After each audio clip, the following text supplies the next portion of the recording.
কাউরে পাওনের লেগা ছটফট করে কোনো লাভ নাই। দেখবা তুমি যারে পাওনের লেগে ছটফট করতেছ, সে তোমার তার অর্ধেক চাওনের মধ্যেও রাখে নাই। দুনিয়ার কাউরে এত মরিয়া হয়ে চাইতে নাই, যাতে করে সে তোমার সস্তা ভাইবা ডাস্টবিনে ফেলা দেয়। মানুষটা যত কম চাইবা, মানুষের কাছে নিজেকে যত কম প্রকাশ করবা, দেখবা তুমি তত বেশি ভালো আছো।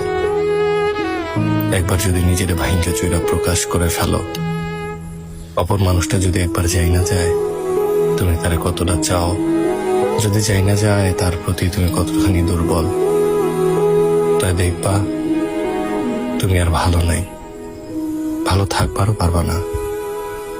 কঠিন হইলেও এইটাই সত্য, ভালোবাসা যত কম প্রকাশ করা যায় ততই স্বচ্ছ।